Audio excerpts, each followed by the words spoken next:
بسم اللہ الرحمن الرحیم۔ آپ کا پہلا سوال یہ ہے کہ اکثر ڈاکٹر حضرات یہ کہتے ہیں کہ کزن میرج جو ہے اس میں آگے اولاد میں ایب نارمیلٹیز جو ہیں ان کے پھیلنے کا اندیشہ ہوتا ہے، تو اس لیے کزن میرج جو ہے اس سے اجتناب کرنا چاہیے، تو کیا یہ بات درست ہے؟ اور دوسرا سوال یہ ہے کہ کزن میرج کے بعد اگر پریگنینسی ہوتی ہے تو اس میں ابتدا میں ہی ایک ٹیسٹ کے ذریعے سے پتہ چل جاتا ہے کہ یہ ایب نارمیلٹی ہے یا کہ نہیں ہے۔ تو اگر پتہ چل جائے کہ ایب نارمیلٹی ہے تو کیا اس وقت اس پریگنینسی کو ختم کیا جا سکتا ہے، یعنی اس کا ابارشن کروایا جا سکتا ہے کہ یا نہیں کروایا جا سکتا؟ جہاں تک تعلق ہے پہلے سوال کا، تو اس میں کوئی ایسی حرج والی بات نہیں ہے کہ اگر ڈاکٹرز حضرات اپنے تجربے کی بنیاد پر یہ ایک ڈائگنوز کرتے ہیں کہ کزن میرج جو ہے اس کی وجہ سے اکثر جو ہے وہ اب نارمیلٹیز ہوتی ہیں، تو اس سے اوائڈ کرنا چاہیے، تو ٹھیک ہے، اس میں کوئی ایسی حرج والی بات نہیں ہے، اوائڈ کیا جا سکتا ہے۔ اور معاشرے میں تجربہ بھی یہی بتاتا ہے کہ اگر آپ سروے کریں گے تو اکثریت جب آپ اب نارمیلٹیز دیکھیں گے تو وہ ان کے پیرنٹس جو ہے ان میں کزن میرج جو ہے وہ زیادہ تر نظر آتی ہے۔ اور دین اسلام بالکل اس سے نہیں روکتا کہ اگر آپ کو کسی بیماری میں اندیشہ ہو کہ کوئی کسی بیماری کے لاحق ہونے کا اندیشہ ہو تو آپ کو ہر اس چیز سے اوائڈ کرنا چاہیے جس کی وجہ سے وہ بیماری جو ہے وہ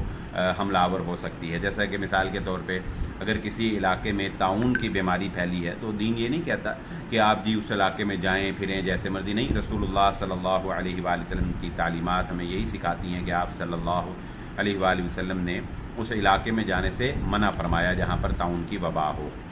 یعنی اگر کسی بیماری میں اندیشہ ہو کہ وہاں جانے سے یا یہ کام کرنے سے یا ایسے کرنے سے ہمیں یہ بیماری لاحق ہو سکتی ہے تو یقیناً اس سے اوائڈ کرنا چاہیے، اور دین اسلام اس سے کوئی منع نہیں کرتا۔ تو اگر ڈاکٹر جو ہیں یہ کہتے ہیں تو ٹھیک ہے، اس سے اجتناب کریں، اس سے اوائڈ کریں۔ ویسے شریعت نے ایسی کوئی پابندی عائد نہیں کی۔ کزن میرج جو ہے یعنی کسی کزن سے شادی کرنا یا نہ کرنا، دونوں طرح جو ہے یہ اسلام نے اس کی جو ہے وہ اوپن رکھا ہے، آپ کی مرضی ہے کریں یا نہ کریں۔ لیکن اگر آپ سمجھتے ہیں کہ ایسا ہونے کے چانسز ہیں اور تجربہ بھی بتاتا ہے کہ ایسا ہو رہا ہے تو ٹھیک ہے، اس سے اوائڈ کرنے میں کوئی ایسی قباحت نہیں ہے۔ اور جہاں تک سوال ہے جواب ہے دوسرے سوال کا،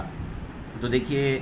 راجح قول کے مطابق اس میں جب ایک حمل ٹھہر جاتا ہے تو اس کے بعد اس کو سوائے اس کے کہ علماء کرام اجازت دیتے ہیں کہ سوائے اس کے کہ ڈاکٹرز یہ کہہ دیں کہ اگر اس پریگننسی کو کنٹینیو کیا جائے تو ماں کی جان کو خطرہ ہے، ماں کی جان بھی جا سکتی ہے اور بچے کی جان بھی جا سکتی ہے، تو دونوں جانوں میں سے ایک جان جو ہے اس کو بچانا